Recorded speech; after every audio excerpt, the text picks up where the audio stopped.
코로나 시대의 표적 십자가라는 제목으로 함께 말씀 나누기 원합니다.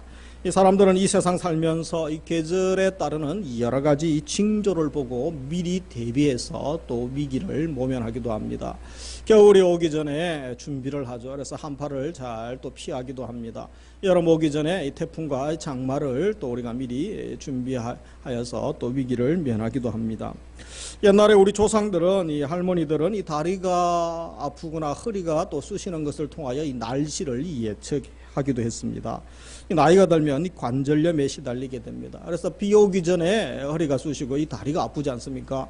아이고 아픈 거 보니까 비가 올려나 보다, 그렇게 말씀들 하시기도 하셨습니다. 올해 우리나라 날씨가 특이했죠. 최장기 장마기간, 특별히 폭우 때문에 많은 수해의 피해가 일어났습니다. 이번 주 수요일 날도 8호 태풍이 한반도를 관통한다고 하는데 참 또 기도를 많이 하고 준비를 해야 되겠습니다. 우리 기상청에서는 보다 정확한 일기예보를 위해서 엄청나게 비싼 슈퍼컴퓨터를 구입을 했죠. 그래서 복잡한 자료들을 입력하여 몇 시간 분석하고 또 예보를 하고 있습니다. 이전보다는 정확해졌습니다. 그런데 이번처럼 이 국지성 폭우는 전문가들도 예측하기가 참 어렵다고 합니다. 이처럼 이 전문가라도 전혀 예측을 하지 못하는 것들이 이 세상에는 얼마나 많은지 모릅니다.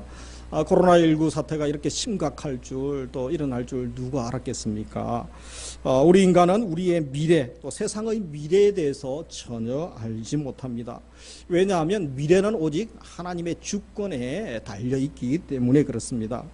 그러나 우리가 두 가지 사실을 주목할 필요가 있습니다. 두 가지 사실은 알 수 있는데, 한 가지는 세상과 우리의 미래는 말씀대로, 예언된 하나님의 말씀 성경대로 계속 진행되어지고 있다는 것입니다.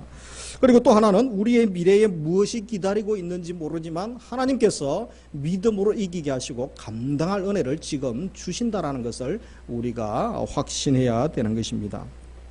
세상에는 분명히 기적이 있습니다. 안 믿는 불신앙도 문제고 맹신하는 것도 문제입니다. 우리가 사람들이 언제 대체 기적을 바랍니까? 그것은 내가 위급할 때죠. 정상적으로 안 될 때입니다. 이렇게 기적 바라는 마음이 커지다 보면 이 비정상적인 방법을 구하는 것이 기준이 되고 또 일상이 되어지기도 합니다. 예상치 않는 노력으로 벼락부자 되기를 원하고, 공부 안 하는 아들이 명문대 서울대 가기를 기도하기도 합니다. 기적을 바라는 거죠. 로또 맞고 나도 대박 인생 한번 되어봤으면 하는 이런 허망한 또 기대를 하기도 합니다. 이것은 그리스도인들의 올바른 신앙의 태도라고 할 수 없는 것입니다. 우리의 올바른 신앙의 태도는 무엇입니까? 말씀대로 살려고 몸부림하다가 응답이 일어나고 기적이 일어나면 감사할 뿐이지, 기적이 일어나는 것을 목적으로 삼고 우리가 엉뚱한 것 바라고 신앙생활하는 것은 아니라는 것입니다. 오늘 본문의 말씀에 들어가면 먼저 1절에서 무엇이라고 합니까? 이제 하늘로부터 오는 표적을 보여달라고 요청하고 있습니다. 그래서 우리 1절 같이 읽도록 하겠습니다. 바리새인과 사두개인들이 와서 예수를 표적 보이기를 청하니, 여기에 보면 예수를 시험하여, 이 시험하다라는 단어가 몇 가지가 있는데, 여기에서는 결과가 파괴가 되고 결과가 안 좋은 쪽을 목적으로 하는 이 페이라조라는 단어를 사용합니다. 그래서 이들이 몰라서 묻는 게 아닙니다. 예수를 음해하려는, 예수님을 공격하고 무너뜨리려는 저희로 지금 시험하고 질문을 하는 것이죠. 우리가 15장 마지막에 보면 예수께서 무리를 흩어보내시고 배에 오르사 마가단 지경으로 가시니라. 그래서 15장에 이미 칠병이어를 살폈던 것처럼 이방인들이 예수님이 하시는 일들과 말씀을 보면서 하나님을 찬양하고 예수님을 믿으려고 합니다. 이제 이방인 사역을 마치고 어디로 갑니까? 39절에 보면 마가단 지역은 유대 지역이죠. 다시 이방인 지역에서 이제 유대 지역으로 들어와서 사역을 하시게 되는 부분을 말합니다. 그런데 거기서는 정반대의 일이 일어났습니다. 이들이 예수님을 반대하고 다른 표적을 구하게 되는 것입니다. 이 다른 표적 구했다라는 것, 이미 많은 표적들을 이들에게 보여주었습니다. 오병이어, 칠병이어, 풍랑을 잠잠케 하고 많은 환자들을 고쳐주셨던 것, 예수님께서 이런 일들을 하시면서 그것은 메시아로서 하시는, 하나님의 아들이신 구원자이신 메시아로서 하시는 일임을 분명히 보여주셨죠. 그런데 이들은 예수님이 하신 일을 사탄의 일로 모함했습니다. 안 믿기로 작정했던 것이죠. 그러면 이들이 오늘 1절에서 얘기하고 있는 이 하늘로부터 오는 표적, 이것은 무엇을 이야기하고 기대했겠습니까? 구약에 보면 이 하늘로부터 오는 표적들이 많이 언급되어 있습니다. 모세 시대 때에 하늘에서 만나 메추라기가 떨어졌던 적이 있습니다. 그리고 여호수아 때에 여호수아 10장에 보면 이 태양이 멈춘 사건도 있습니다. 모두가 아는 그런 어떤 기적들, 이적들 아닙니까? 사무엘 때 미스바 전쟁 때 하늘에서 우박이 내려 적들을 또 무찌르기도 하죠. 엘리야 시대 때는 하늘에 불이 떨어집니다. 그래서 거짓 선지자들을 또 다 멸하지 않습니까? 그래서 이런 하늘로부터 내리는 이 표적들을 이들이 기대했을 것입니다. 그러나 믿지 않으려고 작정한 자들에게 기적적인 표적은 아무런 의미가 없다라는 것입니다. 같은 본문을 마가복음에서도 기록하는데 8장 11절에 보면 바리새인들이 나와서 예수를 힐난하며 그를 시험하여 하늘로부터 오는 표적을 구하거늘 예수께서 마음속으로 깊이 탄식하시며 이러시되, 그래서 시험하는데 거기 앞에 한 가지가 더 추가되어 있죠. 힐난하며.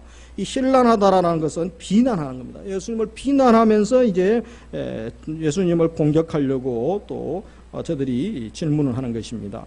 그래서 예수님이 탄식하며 말씀하고 계십니다. 16장 본문의 2절 보면 예수께서 대답하여 이르시되 너희가 저녁에 하늘이 붉으면 날이 좋겠다 하고 아침에 하늘이 붉고 흐리면 오늘은 날이 굳겠다 하나니 너희가 같이 읽습니다. 날씨는 분별할 줄 알면서 시대의 표적은 분별할 수 없느냐.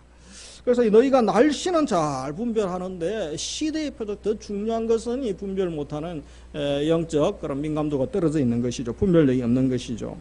사실 유대인들은 날씨 변화에 아주 민감했습니다. 그리고 랍비들, 그들의 지도자였던 랍비들, 스승들도 이 날씨를 예측하는 그런 능력이 있었다고 합니다.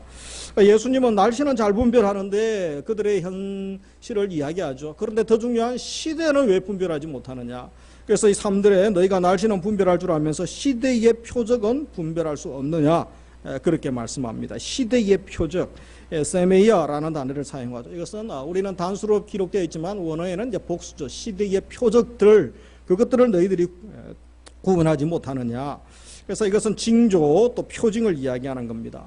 이미 하나님께서 구약시대 때에 메시아에 대한 표적은 다 예언을 하셨죠. 말씀을 하셨습니다. 다양한 표적을 시대마다 우리 하나님께서 보여주셨습니다.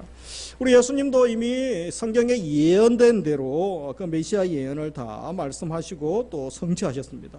그래서 다윗의 후손으로 오셨습니다. 십자가의 죽음과 부활을 예고하시고 또 많은 환자들을 또 살려주십니다. 이사야 선지자가 예언한 것들도 다 말씀을 이루십니다. 예수님의 모든 사역은 이 말씀의 성취라고 할 수 있는, 말씀을 성취하시고 구약의 예언을 성취하시고 완성하러 메시아로서 오셨던 것입니다. 더 중요한 것은 예수님 자체가 시대의 표적이었다는 것입니다. 그래서 최대의 표적이 무엇이냐? 예수님이 오심이죠. 메시아이신 예수님이 우리를 구원하러 오신 것. 이것보다 강력한 하나님의 표적이 어디 있습니까? 하나님 나라의 표적이었습니다. 그런데 지금 이들이 무엇을 요청합니까? 그거 필요 없습니다. 다른 표적 보여주시고 또 보여주시고 더 보여주십시오. 이렇게 요청합니다. 그들의 동기는 상당히 불순했던 것입니다. 그래서 악하고 엄란한 세대에게 표적을 주지 않겠다라고 말씀합니다. 우리 4절 같이 읽습니다. 악하고 엄란한 세대가 표적을 구하나 보여줄 표적이 없느니라. 그리고 8장 12절에도 예수께서 마음으로 깊이 탄식하시며 이러시되 이 세대에 표적 주지 아니하겠다, 그렇게 말씀하시죠. 그래서 예수님은 표적을 내가 너희에게 보여주지 않겠다라고 말씀합니다. 그러면서 요나의 표적만 보여주겠다. 예수님께서 왜 이렇게 말씀하셨습니까? 그것은 그들에게 세 가지 이유가 있기 때문에 그렇습니다. 먼저 표적 보여주어도 믿지 않을 것을 예수님은 아셨기 때문입니다. 믿지 않기로 작정한 자에게는 아무리 희한한 일들이 일어나고 기적이 일어나고 또 메시아로서의 사인이 표적이죠. 이 표적 보여주어도 안 믿는 거죠. 안 믿기로 작정한 사람들은 그렇습니다. 그래서 예수님이 이전에도 사역하셨을 때에 날 때부터 소경된 자 고쳐주셔도 바리새인들이 비난하지 않습니까? 불신하죠. 안 믿습니다. 안 믿으려고 작정한 사람, 기독교에 기적이 일어나면 기독교 사입이다, 미신이다, 사기다, 이렇게들 이야기하죠. 사도 바울도 그랬습니다. 예수님과 교회가 전도하는 거 바울이 얼마나 싫어합니까? 그래서 대적하고 반대하고 아주 고집이 셌습니다. 바울을 이길 사람이 누가 있습니까? 예수님이 다메섹 도성에서 친히 만나 주시지 않습니까? 그때에 그가 꼬꾸라지죠. 생각을 다 내려놓고 주님의 종으로 그가 헌신하고 쓰임 받게 되었던 것입니다. 그래서 이 표적을 보면 믿음 갖는 게 아닙니다. 표적이 믿음 갖게 하는 것이 아니라 믿음이 표적을 보게 하는 것입니다. 이 중요한 말씀이죠. 표적 보면 믿음 갖는 것이 아니라 믿음이 있는 사람이 표적을 보고 깨달을 수 있다는 것입니다. 그리고 두 번째, 기적에 현혹된 믿음보다 인격적 고백이 있는 믿음을 주님은 원하시기 때문입니다. 매일 기적 신비한 것 추구하면 이상해집니다. 사이코가 됩니다. 하나님은 매일 말씀을 통하여 하나님과 교제하기를 원하십니다. 인격적인 고백, 교제를 원하십니다. 그래서 주님 구원 감사합니다. 주님 사랑합니다. 주님 사모합니다. 찬양합니다. 이런 고백을 원하십니다. 하나님은 인격적인 교제 나누기를 자녀로 대하시고 교제 나누기를 원하십니다. 이 신비주의에 빠져 미친 자처럼 로봇처럼 몰려들기를 원하지 않습니다. 그리고 사실 많은 표적 시대에, 기적 시대에, 이스라엘 3대 기적 시대, 모세 시대 때나 그리고 예수님 시대 때, 엘리야 시대 때 예수님을 많이 믿은 것이 아닙니다. 저들이 하나님께 돌아온 것이 아니라 더 강팍해지고 결국은 심판을 받았던 것을 봅니다. 신비한 현상들이 사람을 변화시키지는 않는다는 것입니다. 그리고 세 번째, 초자연적 능력이나 기적 때문에 예수님을 오해하지 않도록 하기 위해서 그러셨던 것입니다. 그러니까 하나님 살아계시면 한번 보여주십시오. 보여주면 내가 예수님 믿겠습니다. 그렇게 말하는 분들이 있죠. 우리가 처음 전도하다 보면 이런 이야기를 듣기도 합니다. 그러다가 그런 분들도 예수님 믿고 신앙생활 하다가 이제 예수님 알게 되고 신앙이 잘하는 것을 보게 됩니다. 만약 초자연적으로 내가 만나고 알고 있는 예수님이 성경에서 말씀하고 있는 예수님의 전부의 모습이 아닐 수도 있습니다. 우리는 내가 체험한 것이 전부 다 하나님의 온전한 모습이고 예수님의 온전한 모습인 것처럼 착각하는 경우가 있죠. 나의 경험이 제일 온전하고 완벽하다라고 착각하는 경우들이 있습니다. 그렇지 않을 수가 있습니다. 그런 능력 많은 예수, 초능력자 예수, 내 욕망 들어주는 예수님으로 오해할 수가 있는 것입니다. 가끔 어떤 사람들은 하얀 머리에 산신령 같은 분, 예수님을 또 이 도사 같은 분, 그런 분으로 착각하기도 하죠. 아닙니다.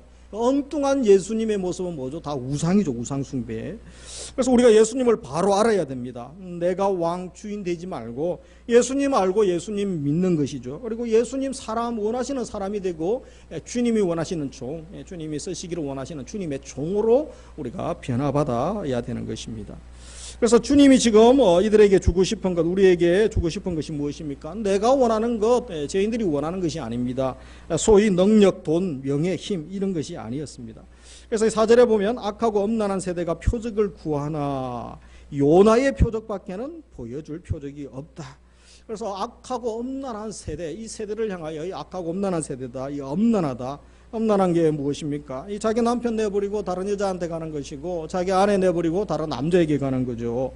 그래서 약하고 엄란한 세대에 대한 특징은 이 영적 가늠 상태입니다. 지금 이 세대가 영적으로 가늠했다는 거죠. 이스라엘이 하나님 버리고 우상 숭배하고 있다는 것을 말씀하고 있는 것입니다. 그래서 그들에게는 무엇을 주시겠다고 합니까? 그들에게 줄 수 있는 것은 요나의 표적밖에 없다. 요나의 표적 보여주겠다. 앞에 12장에서도 말씀하셨는데 또 말씀하고 계시죠. 그래서 요나의 표적이 무엇입니까? 요나가 3일을 물고기 뱃속에서 죽을 고생을 하고 있죠. 그러다가 이제 구원을 받지 않습니까? 이처럼 우리 예수님도 이 세상에 오셔서 또 십자가에 순환당하시고 죽으십니다. 3일 만에 부활하시고 승천하십니다. 우리를 구원해 주시려고 오신 것이죠. 그래서 이 엄란하고 악한 세대에게 필요한 표적, 이 요나의 표적은 바로 예수님의 십자가죠. 십자가의 능력을 이야기합니다. 십자가의 능력. 우리 먼저 살필 것은 16장에서 이 등장인물에 주목할 필요가 있습니다. 12장에서는 서기관과 바리새인들이 찾아왔는데 그래서 12장 38절에 보면 그때 서기관과 바리새인 중 몇 사람이 질문을 하죠. 표적 보여주십시오. 근데 16장 1절에 보면 새로운 부류가 등장하죠. 바리새인과 사두개인이 찾아오게 됩니다. 이 사두개인이 누굽니까? 이들은 바리새인들과 다른 그룹입니다. 그리고 리더 그룹이죠. 지도자 그룹이었습니다. 이 제사를 강조합니다. 제사 의식을 강조하고 부활을 믿지 않습니다. 바리새인은 믿는데 이들은 믿지 않았죠. 그리고 고위 관직자였습니다. 소수였지만 고위 관직자로서 또 지도자 계층에 있는 자들이었습니다. 율법보다는 또 의식을 강조했습니다. 그리고 대중적인 지지는 많이 받지 않았습니다.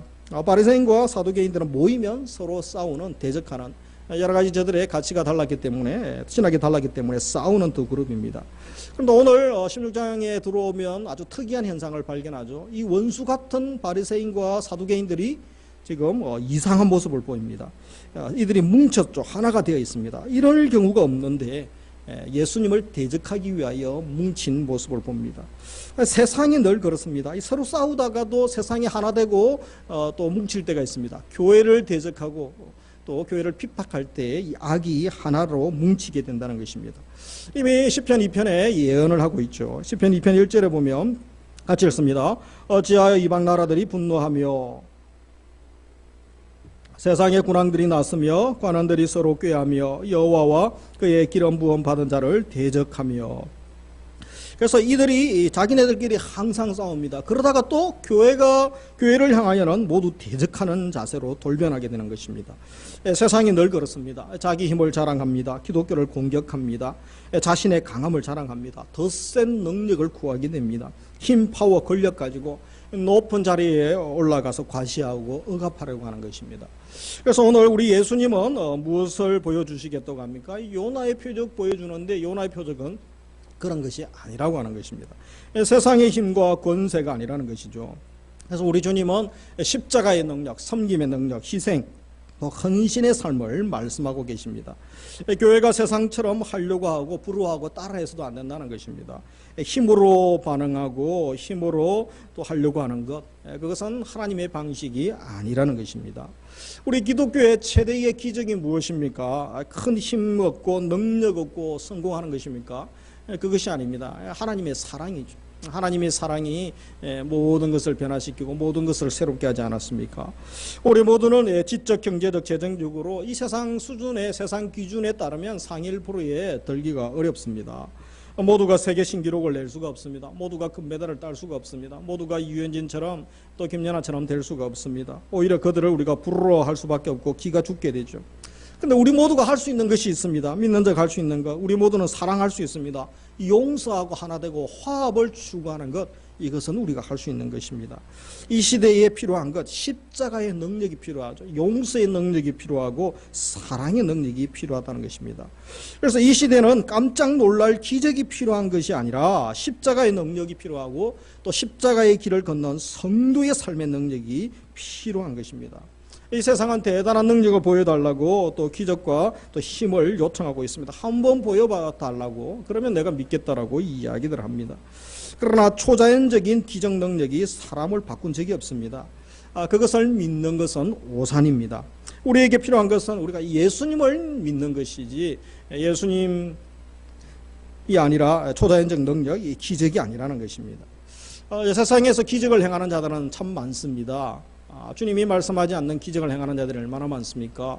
그래서 이 쪽집게 무당들이 있습니다. 신들린 사람들, 미래를 알아맞히기도 합니다. 당신 내일 교통사고 납니다. 교통사고 피하려면 부적을 써야 되는데 1,000만 원 내십시오. 사람들이 얼마나 겁을 냅니까? 방언도 합니다. 공중부양도 합니다. 짝두 위에서 맨발로 뛰기도 합니다. 상당히 겁납니다.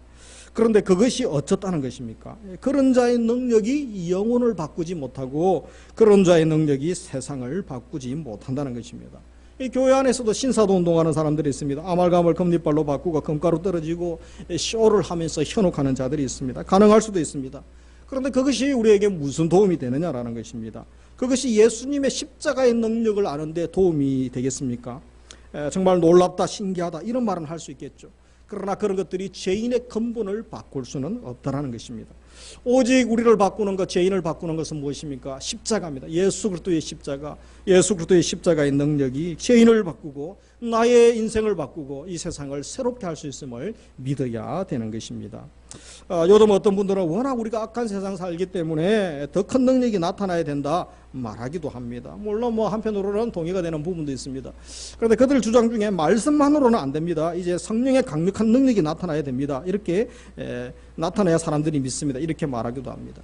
이런 부분에 대해서 어떤 생각을 가지십니까? 그래서 그들은 어떤 현상이 나타나기를 원하죠. 금리빨이 바뀌고 또 금가루가 떨어지고 이런 것들을 행합니다. 그리고 집회할 때 사람들을 쓰러뜨립니다. 황홀경에 빠지게 하고 짐승 소리를 내게 합니다. 이런 경험을 해야 사람들이 바뀌지 않습니까? 믿습니다. 이렇게 얘기합니다. 우리가 착각하지 말아야 된다는 것입니다.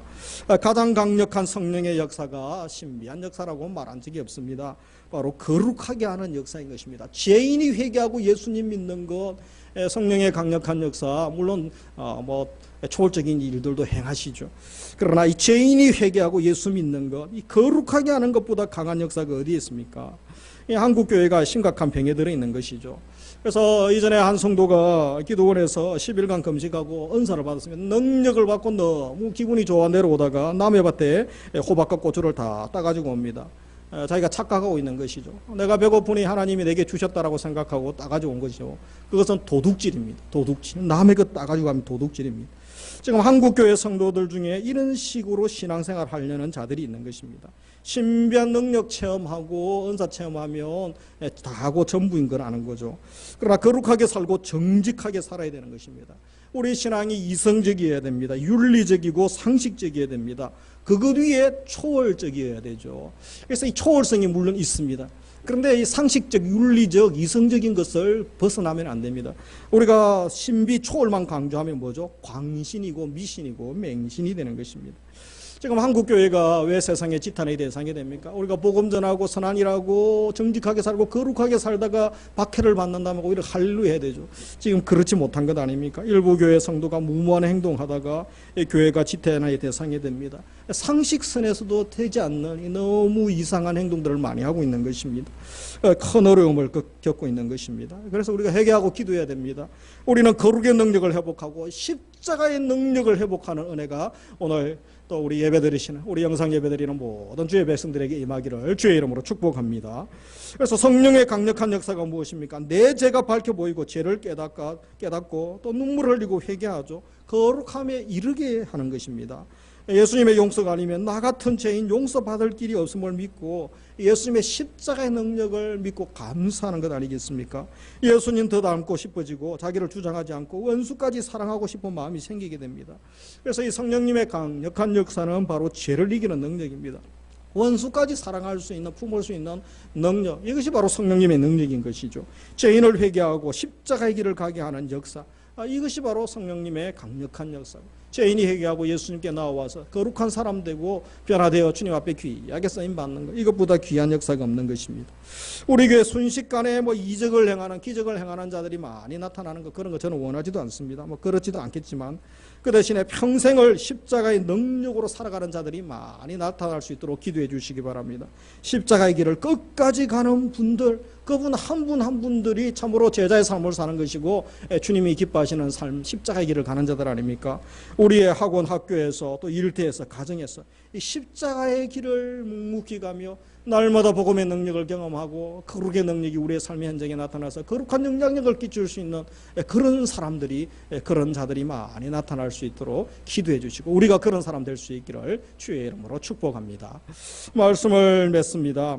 첫째로 날씨, 자연현상, 이 부동산 주가 동향은 잘 알고 경제현상은 잘 알고 분별하는 그 정도 수준이 아니라 시대를 분별하고 기도하는 자 되기를 주의 이름으로 축복합니다.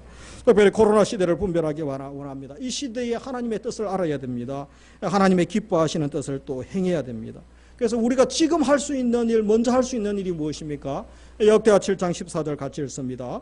내 이름으로 일컫는 내 백성이 그들의 약한 길에서 떠나 스스로 낮추고 기도하여 내 얼굴을 찾으면 내가 하늘에서 듣고 그들의 죄를 사하고 그들의 땅을 고칠지라.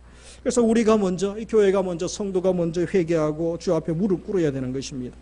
주의 얼굴을 찾을 때에 하나님께서 들으시고 그들의 죄를 사여 주시고 땅을 고쳐 주시겠다고 합니다. 큰 재난 가운데 있는 성도, 이 민족을 바라보면서 눈물을 흘리며 교회를 바라보면서 우리가 회개하고 가슴을 또 치면서 주 앞에 기도해야 됩니다.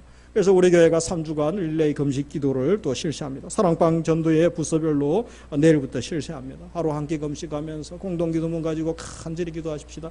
이전에도 기도했지만 이제 함께 모여서 한 사람이 여러분 관역에 10점짜리 관역에 그죠?